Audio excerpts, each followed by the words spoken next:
I feel like we just keep on seeing similar trends. I feel like I low-key talked about it in last week's episode, but I think it's really important to just cover these tournaments over and over again and just talk about how rare I feel like the season has been, and just a bunch of, I feel like, really interesting events that occurred that like literally never occurred for the last few seasons before.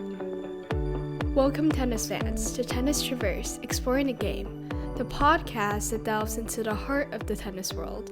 I'm your host, Ivy Zhang, and in today's episode, I will be talking about the past few weeks' tennis results, as well as discussing my thoughts on just the season so far and some sort of like changing landscape of tennis. So yeah, let's just get right into today's episode.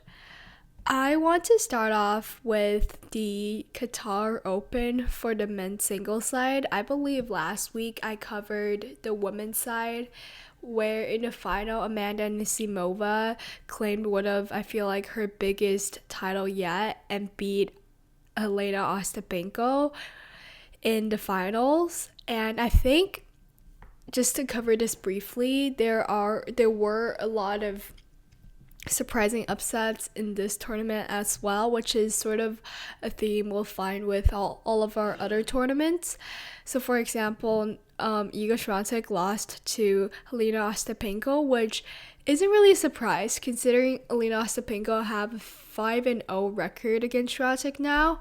But at the same time, I feel like because Iga is the two-time defending champion here, she really loves the conditions of Doha. So for her to lose against Jelena Ostapenko with that, such like an easy score, I guess you can say, is pretty unexpected, even with the one-sided head-to-head record. So yeah, and now let's talk about the men's singles, which also, in my opinion, ended in sort of an unexpected way, because we do have Carlos Alcaraz playing this tournament, who is obviously a favorite coming in, as well as Novak Djokovic, Stefanos Tsitsipas, and Daniil Medvedev, who I wouldn't put him in the sort of category that will win a big tournament now, just because of how many losses he's been suffering early this season and just like throughout the years. But I feel like he's still one of the hot favorites when it's a hardcore tournament. So yeah, let's just talk about this tournament. So I want to break down the seeds one by one, starting with Carlos Alcaraz. So Carlos Alcaraz actually got a title in ATP Rotterdam a few weeks ago, and this is his first tournament after that. And although Carlos was a little bit sick in ATP Rotterdam, I think after a few weeks of resting, he should have been feeling better, and I think he was feeling better. However, he made it to the he made it to the quarterfinals, where he lost to Jiří Lehečka, which, I mean, isn't like an upset, because, well, it is an upset, but I feel like Jiří Lehečka is not a player that anyone should underestimate, and this isn't like completely surprising to me, because Carlos played a 3-setter against Luca Nardi in the round of 16th, so it wasn't completely surprising to me that he would have played like a tighter game against Jiří Lehečka, and he lost in the end, which probably isn't the result that he is looking for. But I think his main focus now is not the Middle East. I think his main focus now is to get a title in Miami or to get a title in Indian Wells, and just to use the period where Sinner is banned to hopefully get more points and to try to climb up the rankings.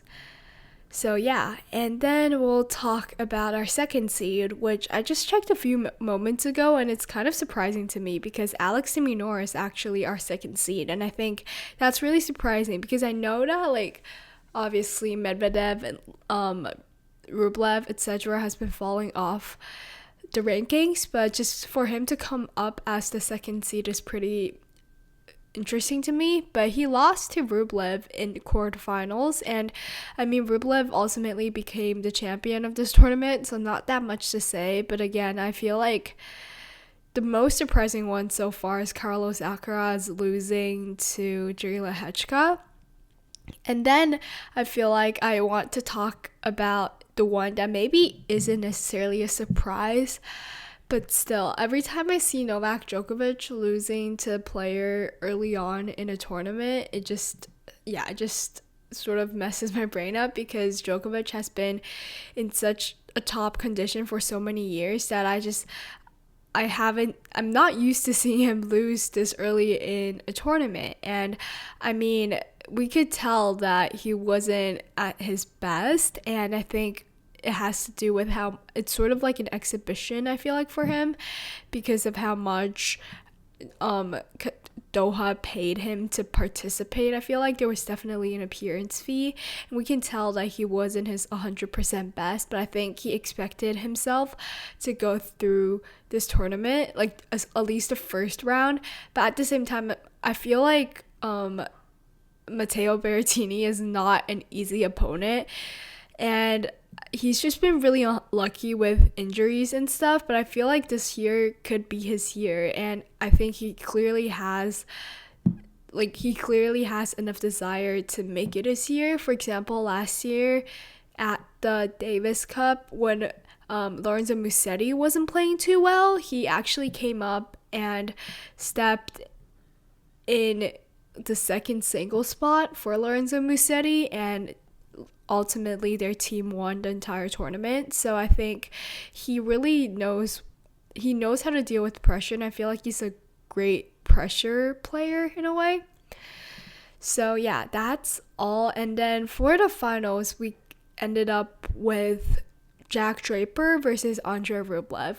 So overall, I think it was a great quality final. I feel like we haven't heard much from Jack Draper this season, just because he wasn't healthy and he pulled out of a lot of tournaments. But when he is healthy, I feel like he's a force we should be considering, because even when he wasn't performing his best, he still went really far in Australia. And I think even though clay might not be his best surface, we do have the Indian Wells and Miami swing coming up, and I feel like he could really shine through those tournaments.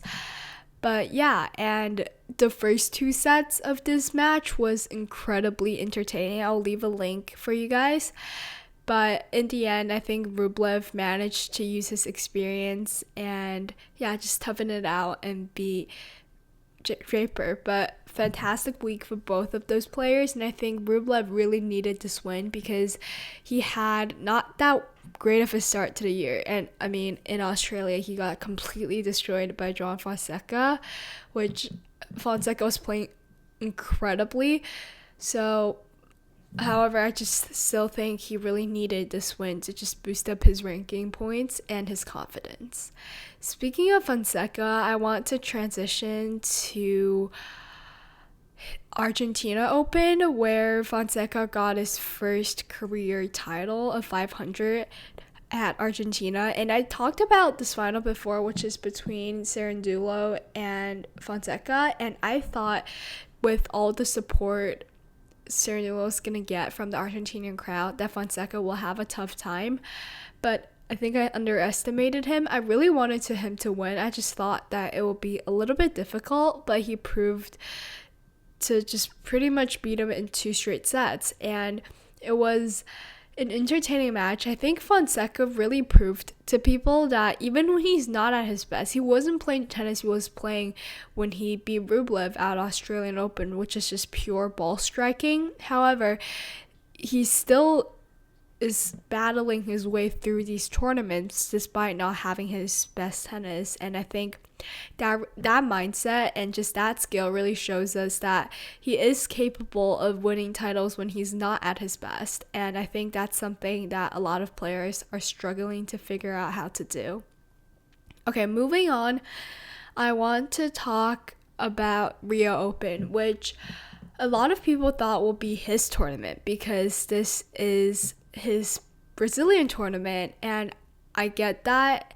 However, coming into this tournament, I expected it to not be as smooth as a lot of people think. I know he'll get a lot of support and there will be a lot of pressure on him, but tennis is such an unpredictable sport, and losing is so natural. Despite having a great performance the week before doesn't mean you'll have a great performance the week after, and I think the loss from Fonseca really showcased that. And I don't think Fonseca played bad at all, but I just think the pressure and the fatigue from coming from a tournament before this really got to him. So he lost in round 1 against Muller, who made it to the finals, so he must be playing great. But at the same time, I mean, I don't think we should put a lot of pressure on Fonseca just because of how great he's performing, because I don't want him to feel like he's obviously has a high level, but I still think he needs time to learn how to maintain that high level, which is something that a lot of players struggle with, even the top ranked players. So yeah. Okay, and now I want to talk about the Dubai Open, and I want to focus on women's singles because that just ended. So this, again, I feel like this is a theme I've been talking about consistently, but just unexpected results over and over and over again. So yeah, let's just get right into this part. So this was unexpected in a way because I thought, okay, so this was the tournament where Paolini peaked last year, and she got her first 1,000 title, and I feel like she could really use some points because she hasn't been having the greatest results recently. But I didn't expect, again, this final was a little bit of a surprise to me. I didn't expect the results, but yeah, so let's talk about the number 1 seed. So the number 1 seed is Aryna Sabalenka, and she did manage to go through the round. She did manage to go through the round of 32 where she beat Veronika Kudermetova, but she lost to Clara Tauson, which this was an anticipated matchup for me at the US Open. At the Australian Open, and I thought that the Australian Open they played was an amazing match, and I know that this won't be an easy matchup for Sabalenka, and I think the results prove that. I think just the way that Clara Tauson hits the ball is just pure ball striking, and similar to Madison Keys, when a player can maybe overpower Sabalenka, it's really hard for Sabalenka to get used to their power, because normally Sabalenka is the one in control and overpowering her opponents.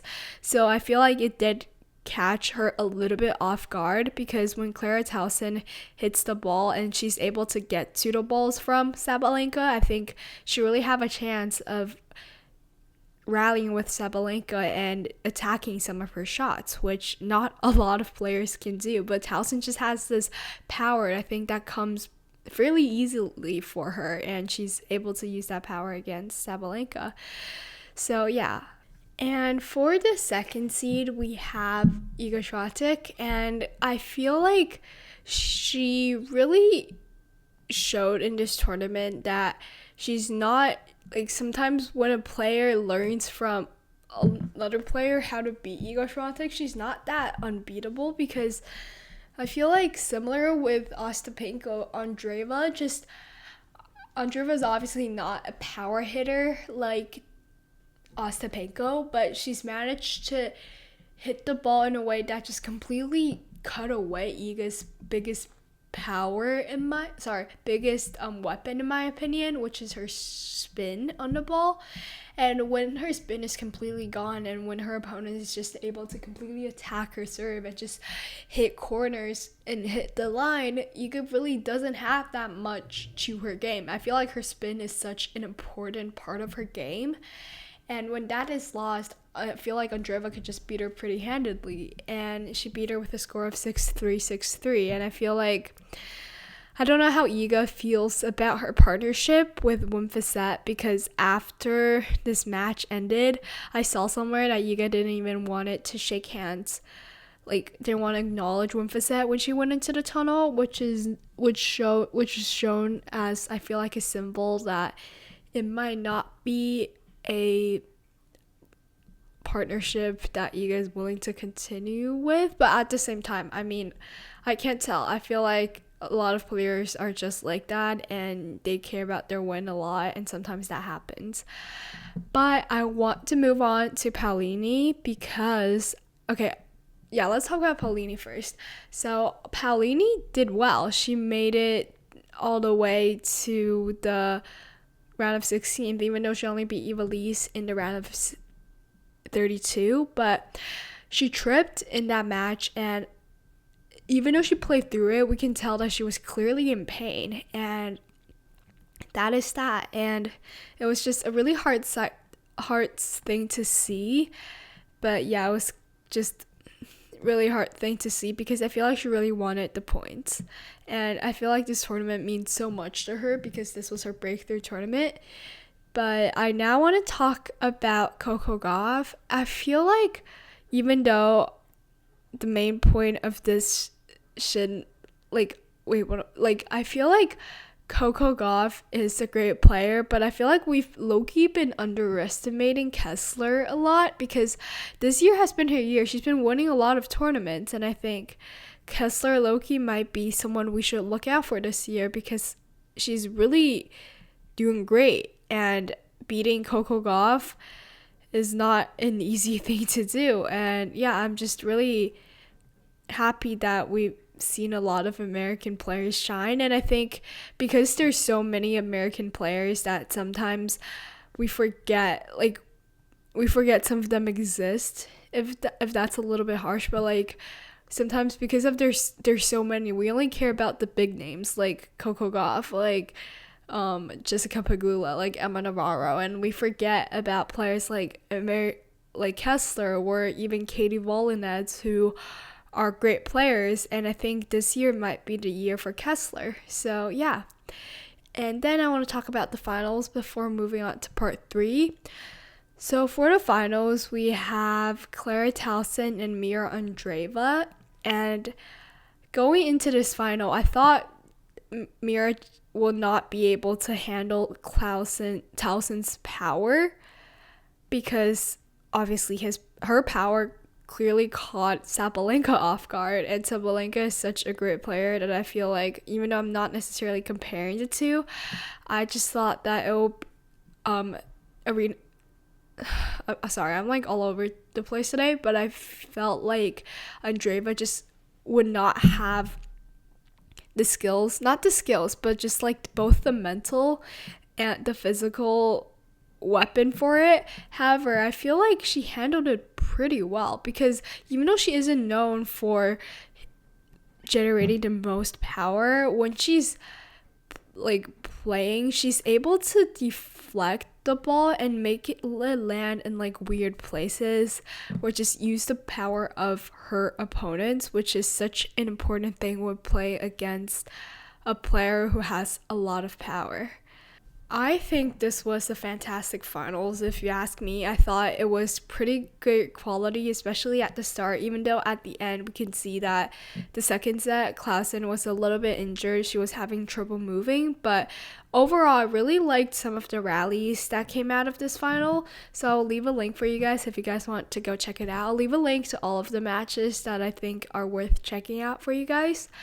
But now we'll move on to part 3 and talk about 2 separate issues, and then, yeah, so let's take a little break and I'll be back. So I want to talk about the Emma Raducanu stalker situation. So she was playing her match in Dubai when we could tell that she was visibly in tears, and then there was news that popped up that this stranger was in front of her hotel room, I think, and it was just like a really bad situation. I don't want to speak to the full extent of it because I feel like it's such a long thing, and missing an important detail really could lead people in the wrong place. But I'll leave an article for you guys if you guys are interested. But that man is arrested, and I think I want to make like a long episode or like a discovery episode later on about just the dangers of being an athlete or like a tennis player. Don't take my word for that though. I'm not sure if I'm gonna do it. Don't hold me accountable, but that's something that I might be thinking of doing. I'm thinking about doing those longer episodes because I think they're really fun. So yeah, but I also want to talk about another issue, which is Rybakina's issue. So Rybakina's coach Stefano Vukov received a 1-year ban for the way she treated Rybakina throughout their partnership together, including physically and mentally abusing her to the point where she's having to withdraw from matches. Again, I'm not that sure that this is something that I should speak about because I feel like there's a deeper extent to the issue, and I feel like I know this issue well, but I want you guys to make your own judgment because for Rybakina, she's on the side of people who feel like they should be in control of how your coach is treating them, and the person who's receiving the treatment knows the best what's like the best for them. But a lot of players such as Pam Shriver has spoken out about when you're in that relationship, you don't know what's good for you or not. But I'll leave an article for both of these issues, and yeah, please discuss it with me if you guys want this, or if you want to talk about it with me. But yeah, I think that is all for today's episode. I really hope you guys enjoyed today's episode. If you have, please like, comment, or subscribe if you're listening on YouTube. If you haven't followed all of my social medias, you should. It's Tennis Traverse, that is Tennis Traverse on Instagram and Twitter. And yeah, that's all. If you're listening on other streaming platforms, please like and subscribe, or just give me a rating, and I'll see you guys next week. Bye.